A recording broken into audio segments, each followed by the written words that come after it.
Hola, soy Andy y estudio Historia. Si te interesa el tema, quédate hasta el final del vídeo porque esto no te lo cuentan en cualquier lado. Voy a explicar un poco la peculiaridad de la historia del término socialismo y al final os traigo un par de invitados.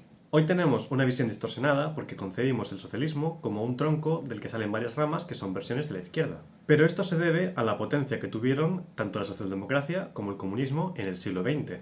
Dos corrientes de la izquierda que después de la Segunda Guerra Mundial fueron en Occidente las que se apropiaron del término socialismo.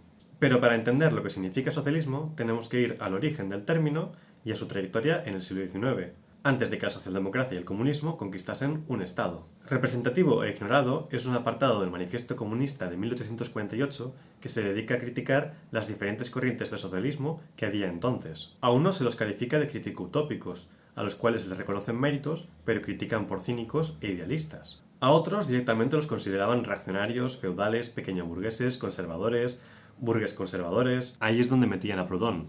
Hasta existía un socialismo alemán que consideraban repugnante. Años después, Engels escribiría que llamaron al manifiesto comunista en oposición a lo que por entonces se entendía por socialismo. Pero ¿de dónde viene el término socialismo? Su popularización se atribuye a Pierre Leroux hacia 1830, para el cual significaba oposición al individualismo, es decir, colectivismo. Esta es la clave. En esta época, lo que reinaba entre los alternativos eran los socialismos utópicos, que tenían poco que ver con el eje izquierda-derecha. No todos eran revolucionarios ni políticos, ni todos eran igualitarios ni pretendían la abolición de la propiedad. Muy pocos creían en el poder liberador de la industria, de la modernidad o incluso del progreso.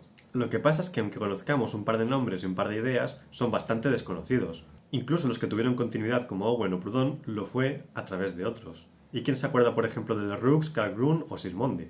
Pero no voy a hablaros de los utópicos, voy a presentaros a un par de socialistas del siglo XIX de derechas, para que quede claro la ambigüedad del término. Von Metternich, el gran estadista de la Europa post-napoleónica y absolutista, se autoconsideraba socialista conservador en contraposición al individualismo liberal y burgués. Michel Chevalier, socialista sansimoniano, colaboró con Napoleón III.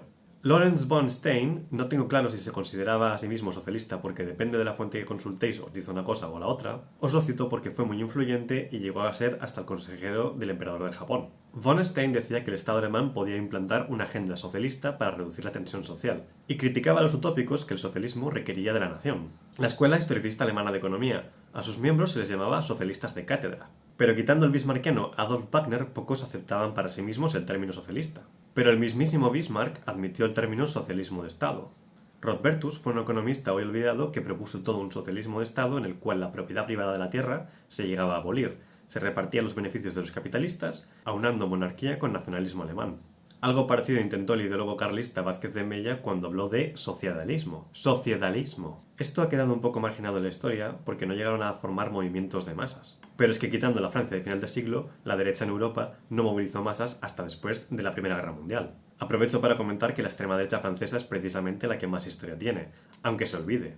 De hecho, cuando Hitler estaba en primaria, en Francia acuñó Maurice Barrès el término nacionalsocialista. Y Charles Maurras, uno de los ideólogos de extrema derecha más influyentes de toda Europa, y esto llega hasta Steve Bannon, reflejó en una frase la relación entre la derecha y el socialismo entonces. Un socialismo liberado del elemento democrático y cosmopolita puede venirle igual de bien al nacionalismo como un guante bien hecho a una mano hermosa. Un poco cursi, ¿no? Vamos a la Primera Guerra Mundial. Tanto Churchill como el primer ministro David Lloyd George, cuando quisieron defender la nueva economía, promovieron el término socialismo de guerra. En Alemania se popularizó otro sentido. Johann Plenz habló de socialismo nacional, explicando que era contra la Revolución Francesa, los derechos del hombre, la democracia, etc. Y en favor de los valores alemanes como el deber, la disciplina, etc. Solidaridad étnica y nacional frente a división de clases. Todo gracias al espíritu de 1914, que daba a los alemanes la conciencia necesaria para ese proyecto.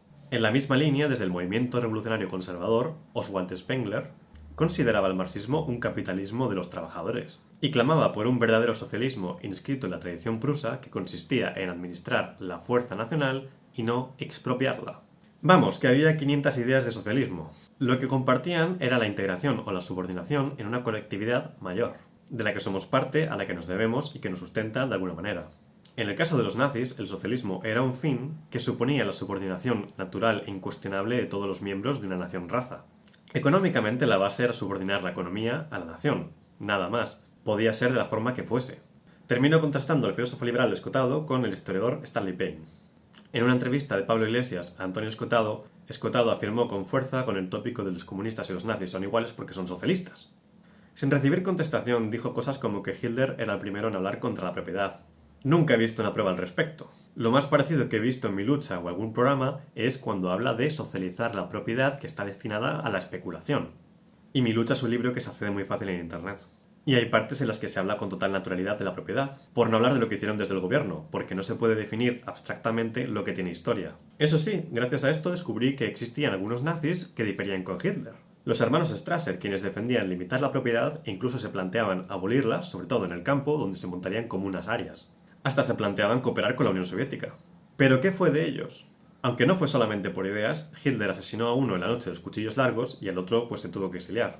Pero atendamos al criterio de Stanley Payne, que es un experto que en los últimos años se ha marginado porque se ha apuntado a la moda de revisar la guerra civil junto a Pío Moa o Jiménez dos Santos, por lo que no es sospechoso de rojo.